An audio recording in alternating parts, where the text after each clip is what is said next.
투자의 규제라고 불리우는 워렌 버핏의 경우 연평균 투자 수익률 15에서 20%를 오가며 아주 장기간 부를 누려왔는데요. 무려 70년이 넘는 투자 기간 동안 그는 천천히 부를 누리다가 노년이 되어서 복리의 효과로 매년 엄청난 자산 증식을 이뤄내며 세계에서 손꼽히는 부자가 되었습니다. 물론 복리의 힘이라는 건 모두가 듣고 알고 있는 이야기입니다. 하지만 주변을 보면 그것을 진지하게 계산해보고 미래 전략을 수립하는 경우는 거의 보지 못한 것 같습니다. 때문에 제가 이번 콘텐츠를 통해서 다양한 경우의 복리 결과를 시뮬레이션 해보고자 합니다. 시청자분들의 평균 재테크 수익률을 모르기에 우선 여러 상황으로 시뮬레이션을 해볼게요. 이 중에서 해당되거나 혹은 비슷한 수익률에 해당되신다면 미래자산 계획에 참고가 되지 않을까 싶습니다.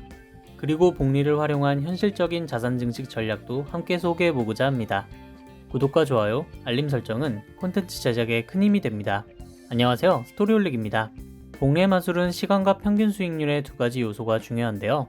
예로 5% 연평균 수익률에 5년 투자, 초기 투자금 100만원을 가정하면 1년 후에는 100만원이 105만원, 또 다음 해에 105만원은 110.2만원, 3년 차에는 110.2만원은 115.76만원, 4년 차에 121.55만원, 5년 차에는 127.62만원이 되면서 27.6만원의 차익이 남게 됩니다. 원금 대비 수익률이 27.6%가량이 되는 것이죠. 그런데 이 기간을 10년 또 20년으로 늘려볼까요? 나의 100만원은 10년 후 162.9만원이 되어 있고 20년 후에는 265.3만원이 되어 있습니다. 20년 가만히 두면 자산은 그냥 2배 이상이 되는 것이죠. 자신의 투자금이 1억이라면 20년 후 2억 6,500만원이 되어 있는 것입니다.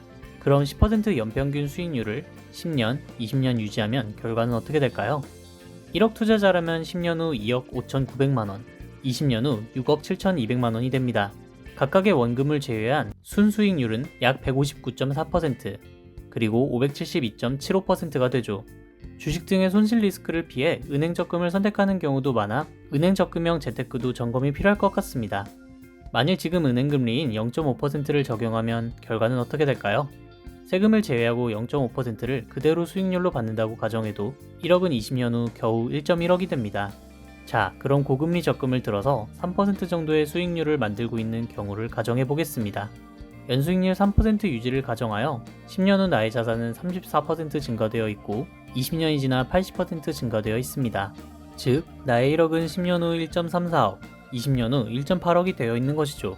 그럼 이번에는 투자 귀재인 워렌 버핏의 다가선 15% 수익률의 영역으로 가볼까요? 1억을 투자해놓고 15% 수익률을 꾸준히 얻을 수 있다면 추가 자금 투입 없이 나의 자산은 10년이 지나 4억 405만원이 되어 있습니다. 20년이 지나면 무려 16억 3,665만원이 되어 있죠. 10% 수익률과 비교해도 누적 결과가 상당히 큰 차이가 나죠. 그리고 같은 수익률에서도 기간이 더 길어지면 복리의 효과는 엄청난 차이를 만듭니다. 수익률 20% 내외를 장기간 유지한 워렌 버핏이 왜 세계적인 부자가 되었는지 알 수 있는 대목이죠. 자, 그럼 복리의 힘은 확실히 알았고 이제는 우리의 현실적인 재테크 및 자산 계획을 생각해야 합니다. 앞서 보았듯 복리의 힘을 얻으려면 시간과 수익률 두 가지 요소가 필요하다고 강조하였죠.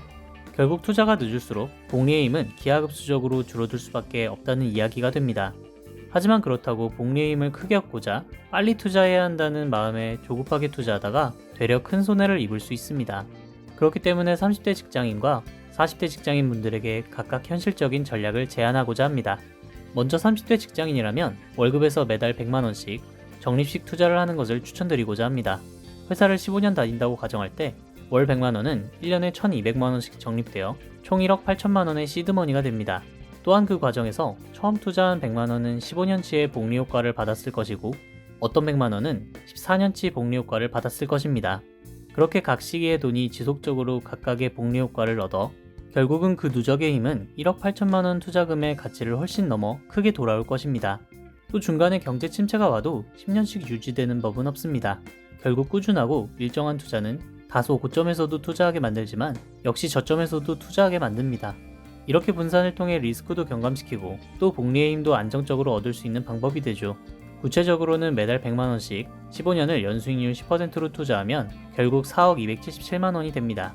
물론 종목 투자처를 잘 선택하는 것이 가장 중요하겠죠? 다음으로 40대 직장인이라면 자녀가 현재 중학생이거나 초등학생임을 가정하도록 하겠습니다. 결국은 자녀에게 돈이 들 일이 점차 많아지는 시기가 바로 40대인데요. 노후 자금을 모으기 어려운 이유도 바로 자녀에게 들어가는 돈과 관련이 큽니다. 자녀의 교육비와 대학 등록금, 결혼 자금 지원만 제외해도 억소리 나는 돈이 아껴지죠. 때문에 어린 자녀의 명의로 복리 투자를 하는 것도 하나의 자산 관리 방법이 될 수 있습니다. 일정하게 자녀에게는 월 얼마씩, 또 부부 본인들을 위해서는 월 얼마씩 각 가정에 가능한 투자 금액을 설정하여 역시나 지속적인 복리 투자가 필요합니다. 향후에 자녀들이 대학생이 되었을 때 해당 자금을 가지고 알아서 운영하고 키워나갈 수 있도록 돕고 가족이 같이 경제 공부를 하는 것이 방법이죠. 이것이 바로 유대인식 자녀 경제 독립 방법입니다. 유대인들은 자녀의 성인식에 친척들과 가족이 축의금을 모아주고 이것을 미천 삼아 알아서 투자하고 돈을 키워서 살아가도록 하죠. 자녀 앞으로 월 30만원씩만 투자해 주어도 10년이면 충분히 대학 등록금에 보탬이 될 자금이 모일 수 있습니다. 이렇게 조금씩 꾸준한 투자를 하면 향후 부부는 자녀에게 억소리 나는 돈을 지원해 줄 필요가 없어집니다.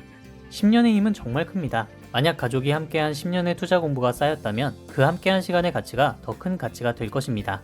가족 구성원은 같은 가치관 속에서 더욱 단단해지고 또 경제적 부도 함께 쌓는 즐거움을 나눌 수 있습니다. 그것이 가장 큰 자산이죠. 부부의 자산 역시 복리로 쌓여 선순환을 만들 수 있습니다. 자연스럽게 노후 자금도 만들어지겠죠? 복리 투자, 남의 이야기가 아닙니다. 우리 모두의 이야기가 될 수 있습니다. 모두 화이팅입니다.